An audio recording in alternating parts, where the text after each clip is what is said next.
They say dogs know. And I used to laugh at that. Until Max stopped going near my wife. Max wasn't just any dog. He was a 70-pound Labrador with the emotional intelligence of a Buddhist monk and the loyalty of a Navy SEAL. He was with me before Ashley, before the mortgage, before I realized that love isn't just blind. It's also occasionally deaf, gullible, and bad with directions. The first time Max growled at Ashley's friend, I thought it was weird. This was a dog who once cuddled a raccoon we caught in the garage. He barked at vacuum cleaners, but not people. Until him. Chase Donovan. You know that guy? The type who walks into a room like he's announcing his own fragrance line. Hair too perfect, smile too straight, and that constant cologne cloud that smelled like regret and designer lies. Ashley introduced him as her creative partner. Max introduced him to a low growl that rumbled from his chest like an approaching storm. "Oh, stop, Max," she'd scold, laughing it off. "He's just protective." Yeah, he was. Max would sit between us on the couch whenever Chase came by to work. He'd glare at him, never breaking eye contact, like he was waiting for the moment the intruder made a wrong move. I thought maybe Max was jealous, or maybe just a dog being a dog. Turns out, he was the only one seeing clearly. That summer, Ashley started smiling at her phone a lot more than she smiled at me. She'd hum in the kitchen, little melodies I hadn't heard in years. Her perfume changed. Her bedtime changed. Her excuses changed. But Max didn't. He watched her like a sentry. He started sleeping by the door instead of our bed. The first time Chase dropped by when I wasn't home, Max bit a hole in the drywall by the front door trying to get out. Ashley said he was just acting out. Yeah, I agreed. Only difference was, he was acting honestly. One night, I came home to find Chase's shoes by the door and Ashley's laughter echoing from the kitchen. Max was pacing the hallway like a soldier who smelled incoming fire. "You're early," she said, startled but trying to play it cool. "Yeah," I said, rubbing Max's head. He was acting weird. I figured I'd check in. Weird indeed. That night, as I lay in bed with Ashley scrolling beside me, I heard Max whimper downstairs. I went down to find him lying by the door, his nose against the gap, tail still, ears up. "What is it, boy?" I whispered. He stared at the door like it owed him answers. I sat beside him, and for the first time in a long time, I felt like someone in that house was on my side. That was the beginning, not of the betrayal that had started long before, but of the realization. Dogs know. I just hadn't listened soon enough. You ever try to convince yourself something isn't happening, even while watching it happen in 4K with surround sound? That was me, sitting in the passenger seat of my own life, while Ashley drove us straight into the flames. And I just smiled, adjusted the radio, and pretended not to smell smoke. It started small. That's how betrayal always begins. Not with a bang, but with a shrug. "Late meeting tonight, babe." "Going out with the girls, babe." "My phone died, babe." Every sentence sealed with that word babe, like it was a band-aid on a bullet wound. And me? I played dumb like it was an Olympic sport. She was pulling away, not fast, but like a tide retreating. Slowly enough that you almost don't notice until you're stranded on dry sand with nothing but a broken umbrella and a tan line. She stopped touching me. I don't mean physically, though yeah, that too. I mean the little touches. The way she used to put her hand on my shoulder when she walked past. The way her voice would soften when she said my name. Logan. Like I was a favorite song she hadn't heard in a while. Now it was just noise. Functional. Flat. Like she was reading from a script she didn't believe in anymore. Max noticed. One night, I walked in and found her on the couch in sweats, hair done, makeup done, reading a magazine upside down. "Going somewhere?" I asked. "No, just relaxing," she said, without looking up. Max growled. Quiet, but pointed. Like punctuation. She glared at him. "Seriously? What is his problem lately? You tell me," I said. But she was already scrolling again. I started noticing more things. Her laptop, always shut when I walked by. Her phone, flipped face down. Her perfume, too expensive for the office. She never wore that stuff for me. Not anymore. But I didn't say anything. Not yet. Because the human heart has this stupid reflex called hope. And mine was still limping around trying to find a reason to believe in her. Max didn't need reasons. He had instincts. And those instincts went on red alert the night I found him scratching at the basement door. Nothing down there but boxes and old paint cans. Or so I thought. The door was locked. I asked Ashley about it. "Why is the basement locked?" I don't know. Maybe you locked it. I didn't. But I let it go. Because part of me still wanted to believe we were salvageable. That the silence in our house was just fatigue. That her smile at her phone was a meme. That her friend Chase was just a friend. Turns out, the worst lies aren't the ones they tell you. They're the ones you tell yourself. Let me paint you a scene. Saturday night. The kind where the sky looks like it's been dipped in ink and your breath fogs up the windows just enough to remind you you're alive, barely. I was in the kitchen, trying to convince myself that leftover spaghetti and lukewarm beer qualified as self-care. Max was at my feet, twitching in his sleep like he was dreaming of better days. Probably ones where the house didn't smell like Chase Donovan's cologne and betrayal. Then came the text. From Ashley. Hey, meet me at Sorrento's. I want to talk. Just us. Just us. Now, a smarter man would have asked, why a restaurant for a serious conversation? But me? I grabbed my coat. Because for a brief second, Hope tapped me on the shoulder and whispered, maybe she wants to fix things. Sorrento's was dimly lit and expensive. The kind of place where people propose or break hearts over creme brulee. I walked in, and immediately, there they were. Ashley and Chase.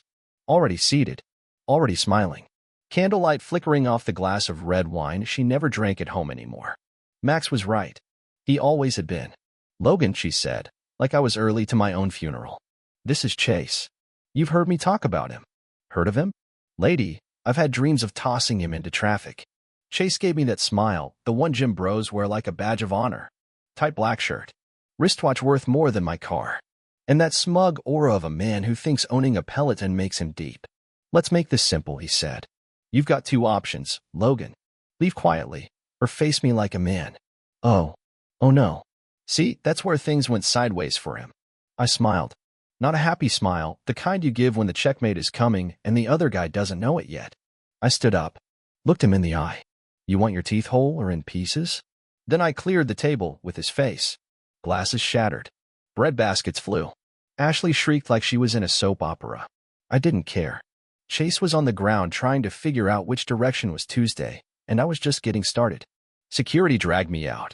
Blood on my shirt. Glass in my knuckles. Chase's alpha energy leaking out on the floor like cheap wine.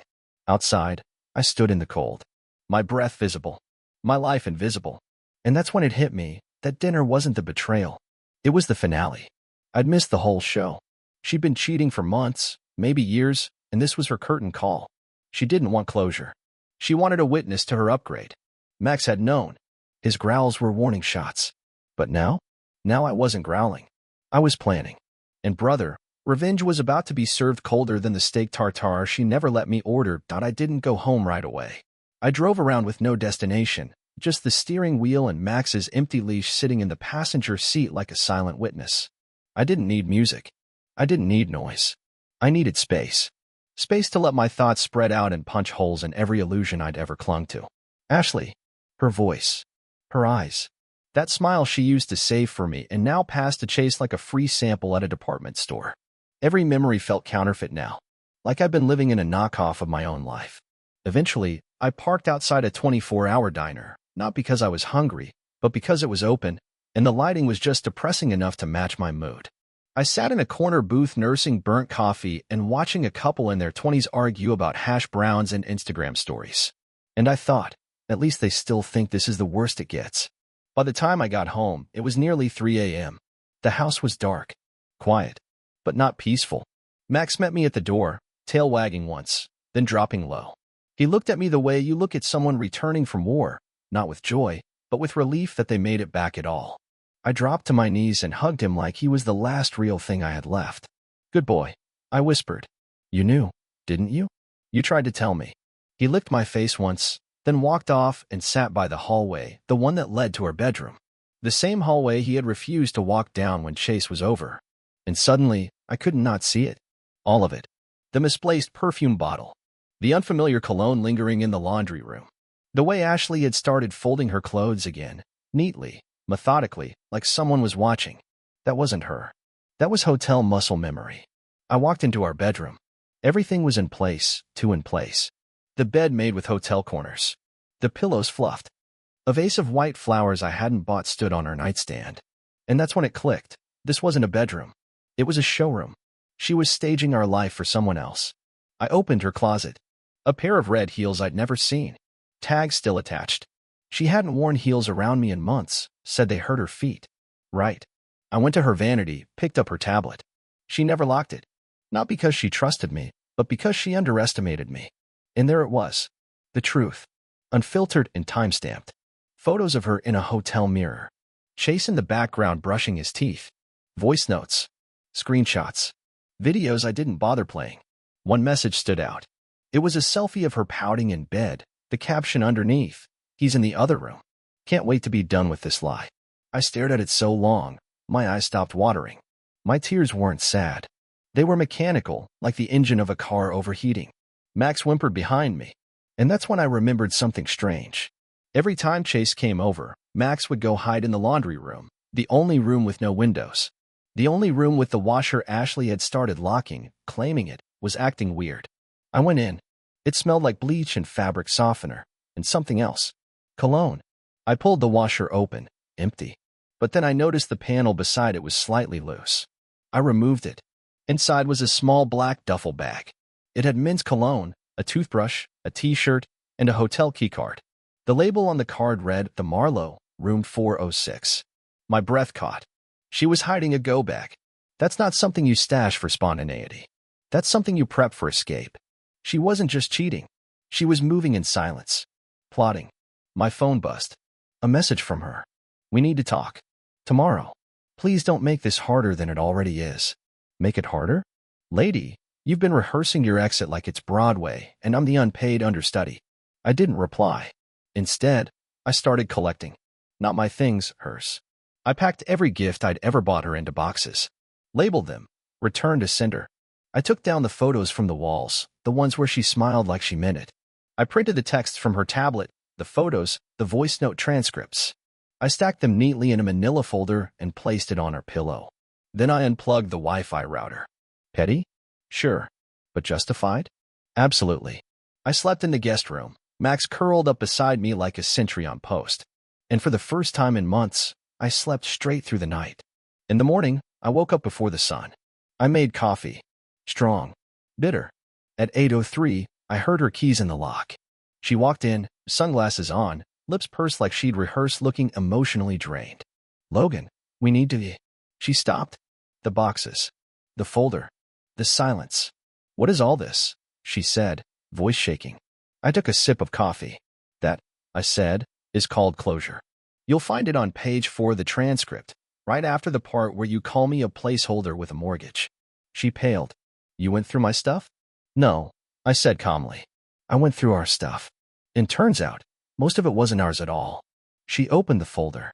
Her fingers froze. "You really think this is revenge?" she said bitterly. "Oh no," I smiled. "This is just the prologue." Max growled softly beside me. Ashley backed up a step. That was the moment I knew. She wasn't scared of me. She was scared of the man I was becoming. The one who'd finally stopped pretending. It's a strange thing, watching someone try to spin a narrative while standing ankle-deep in their own wreckage. Ashley sat across from me in the kitchen that morning, in the same chair where she used to laugh about dumb reality shows and argue about whether pineapple belonged on pizza. Now she just sat there quiet, looking everywhere but at me, like the truth might disappear if she refused to make eye contact with it. Max was under the table, pressed against my leg like he knew I needed the backup. "You're being dramatic," she finally said, voice low and papery. "It's not like I killed someone." There it was. The minimization. The defense attorney tone. The soft pedal. I leaned back in the chair and let out a small, humorless laugh. "No, Ash. You just took 12 years of trust and ran it through a paper shredder in a hotel bathroom." She flinched, but recovered quickly. "People fall out of love, Logan." "No," I said. "People fall out of effort. Love doesn't die, it gets smothered. Usually by perfume that smells like desperation and bad decisions." Silence stretched between us. Max let out a huff, which honestly felt like the most emotionally accurate commentary in the room. "I never meant to hurt you," she said, the classic line. I half expected a tiny orchestra to rise from the cabinet and play a sad violin solo. "You didn't mean to?" I repeated. "Ashley, you packed a bag for your side piece and hid it in my house. That's not an accident. That's strategy." Her eyes flashed. "So what? Now you're going to play the martyr? Like you were perfect?" "No," I said, standing. I'm going to play the man who refuses to be played anymore. I walked over to the fridge, not because I needed anything, but because distance felt necessary. I stared at the magnets for a second, photos of vacations that now felt like evidence in a fraud case. I loved you, I said, still facing the fridge. God help me, I really did. Even when things got weird. Even when you stopped laughing at my jokes and started dressing like you were meeting someone who wasn't your husband. I kept hoping you'd come back. I thought if I just held the line long enough, you'd find your way home. I turned around. She was crying now. But here's the thing about crocodile tears. They're real enough to wet your cheeks, but they don't change the nature of the beast. I'm sorry, she whispered. I got lost. No, I said. You didn't get lost. You left. Big difference. Her hands trembled slightly as she reached for her coffee mug.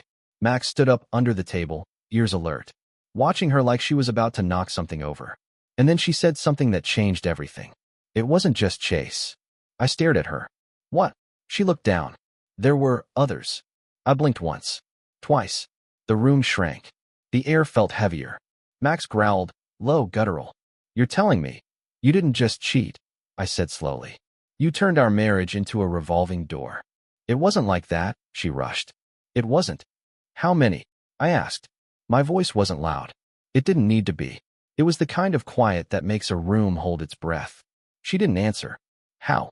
Many. Still nothing. And in that silence, I heard everything. I stepped back, hands on the edge of the counter for balance. Because it wasn't heartbreak anymore, it was arithmetic. Years divided by secrets. Memories subtracted by lies. I looked at Max. Come on, bud, I said.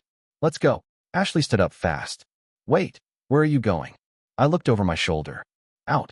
But don't worry, I'll be back. For what? I opened the door. The last word. I didn't just leave to cool off. I left to calculate. Now, I know what you're thinking. Revenge? Isn't that beneath you? No. What was beneath me was being a doormat with a mortgage. The thing is, I'm not a violent guy. I'm not going to torch her car or dump paint on her new boyfriend's windshield. That's loud. That's temporary. What I had in mind was quiet and permanent. I called her office first. Spoke to HR, told them about her relationship with a fellow employee, one she never disclosed. Sent them a neatly compiled PDF with screenshots, calendar overlaps, and a few spicy voice notes she had forgotten to delete. Then I contacted the landlord of Chase's condo. Did you know he was subletting in violation of the lease agreement? Neither did his landlord. Eviction notice pending. Next, I moved the shared savings. Every dollar that had my name on it. Legal. Precise. Final. And the piece de resistance? Remember that go bag? The hotel keycard? Yeah. I returned it. To Chase's girlfriend. Turns out, he'd been feeding her the same stories about ending things soon. She was under the impression Ashley was his ex who couldn't let go. Classic. I mailed her everything. Photos, transcripts, the playlist he made for Ashley. Title, For My Wild Thing. Guess what happened next? Chase showed up at Ashley's door with a suitcase and a bruise on his jaw, courtesy of the scorned girlfriend's brother. And that was the night she called me, crying again. This time, not fake tears. No more victim routine. Just confusion and panic. They all left, she said, her voice barely a whisper over the phone. You destroyed everything. No, I replied. You just finally got to see it for what it really was. Then I hung up and took Max for a walk. He didn't bark, didn't growl. He just walked proudly beside me, like a dog who knew the house had been cleaned. They say revenge is a dish best served cold. But no one talks about the silence that follows. The eerie, satisfying quiet when someone realizes the bridge they burned was the only one keeping them out of the flood. Ashley called twice that week. I didn't answer. Then she switched to texting. I don't understand why you're doing this. Please, can we talk without lawyers involved? You've made your point. What do you want now? That one made me laugh. What did I want? I wanted peace. But more importantly, I wanted her to not have it. Not yet. Not after she took everything good and sacred in our marriage and turned it into a punchline behind my back. So I ignored the texts. Let them pile up like unopened bills. Because the truth is, sometimes the cruelest thing you can do to someone who thrives on attention is deny them yours. Meanwhile, Max and I were adjusting to life in the rental house. Nothing fancy. Just 4 walls, a roof, and no ghosts in the closets. No fake smiles over burnt toast. No perfume trails that didn't belong to me. He had the whole backyard now. Spent his mornings digging like he was searching for answers. I got it. We were both unearthing something. Healing. And speaking of healing, you know what happens when word gets out that you dumped your cheating spouse and left a trail of scorched earth behind? People start looking at you differently. Some with pity, some with fear. But a few look at you like you just walked out of a burning building holding your own dignity in one hand and their curiosity in the other. That's how I met Danielle. No, not like that. Calm down. This isn't a rom-com. Danielle worked at the local animal shelter. I'd stopped by to pick up a new leash for Max after he chewed through the old one in what I like to think was symbolic protest. She saw the tape on my knuckles and asked if I boxed. Only the human variety, I said, smiling. Name's Logan. She tilted her head. You're the guy, aren't you? The guy. The guy with the wife, and the chase, and the restaurant incident? Ah, small towns. I might be, I said. Depends on whether you're asking as a citizen or a witness for the prosecution. She laughed. Full-bodied, unafraid. You did what every woman dreams of doing to her ex. But with furniture. I shrugged. He caught the table with his face. I can't help it if my reflexes are excellent. We chatted a bit. She handed Max a biscuit. He approved. I left with the leash, a discount, and a feeling I hadn't had in months. I didn't need to explain myself to anyone. Later that evening, I got another text from Ashley. I saw your bank transfer. You took your half in the emergency savings. I stared at it for a second, sipping my beer. Then I typed, half? No, sweetheart. That account was in my name. You just had access. I just closed the access. She replied in seconds. You're punishing me. This is about revenge. Wrong again. It wasn't about punishment. It was about balance. You cheat on a man, stage an ambush at a restaurant, gaslight him for months, then expect to walk away with the dog, the house, and the money? No, this wasn't revenge. This was math. Speaking of the dog, Max had stopped pacing at night.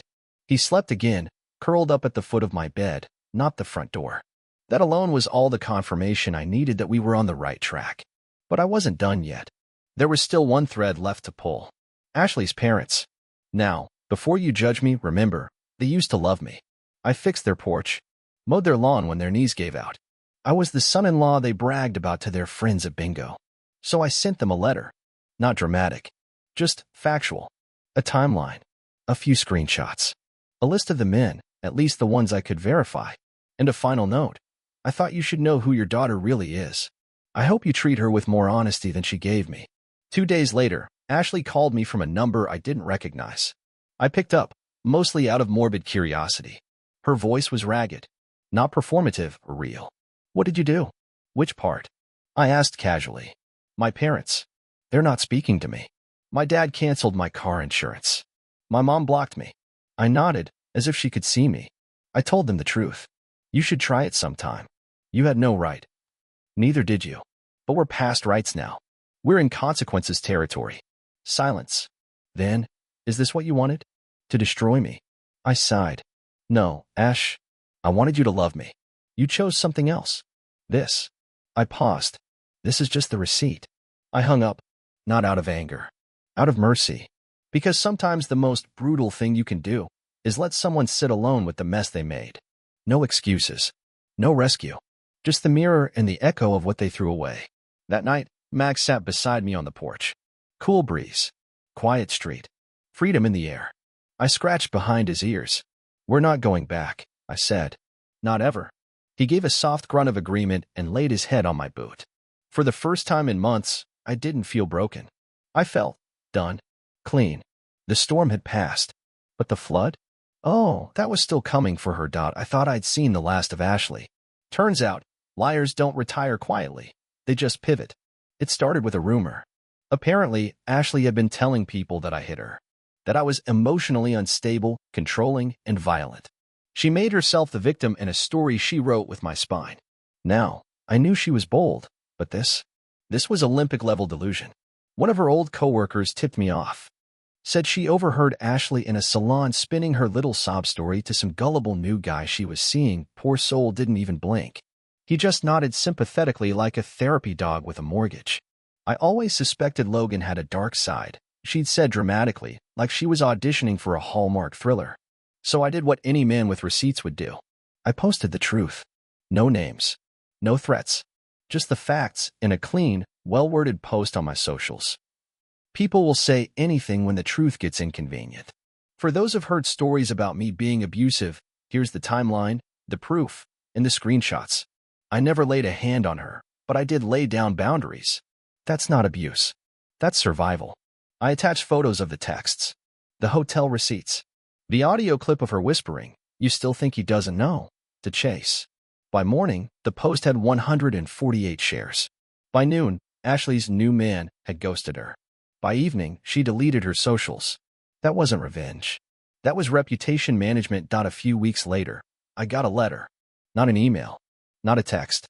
An actual letter, in handwriting I hadn't seen since our wedding guestbook. Ashley. Inside was a note and a key. No return address, just, "If you ever want closure, go to the storage unit. The one we rented after we moved. Unit 114. I didn't know her curiosity, but I had plenty to spare. The next day, I drove to the facility, key in pocket, Max in the passenger seat. He looked at me like he wasn't sure if we were about to dig up closure or fresh pain. The door rolled up with a metal groan. Inside, boxes, dust, a dress, photos, and a single fireproof lockbox. I opened it with the key. Inside, a journal. Not mine. Not hers. Ours. It was a scrapbook we'd started together in our first year of marriage. I'd forgotten it existed. On the first page, in her loopy handwriting, it read, "For the future us, who forget how we got here." I flipped through. Photos, notes, doodles, and toward the end, entries she must have written alone. Page after page of doubts, lies, names, her own guilt, laid out like a confession booth no one ever visited. I wanted to stop, she'd written. I just didn't know how. He was always so kind. And I couldn't look him in the eyes anymore. Somehow, I felt nothing. Not rage. Not sadness. Just detachment. It wasn't proof of her pain. It was proof of her cowardice. Of how she'd rather bleed us slowly than confront the truth. I left the book. Shut the box. Closed the door. Let the past rot where it belonged. Funny how karma comes in designer suits. Word got around that Chase had lost his job. Turns out, fraternizing with a married coworker and getting into a public fistfight with her husband wasn't great for the company image. Ashley? She'd been blacklisted from 2 local firms. HR departments talk. So do screenshots. I watched from a distance as the 2 of them tried to cling to each other like driftwood in a storm. But when survival replaces seduction, reality sets in. They moved into a smaller apartment. He sold his car. She started working retail part-time, under her maiden name. And then one day, I got a letter from Chase. Typed. Formal.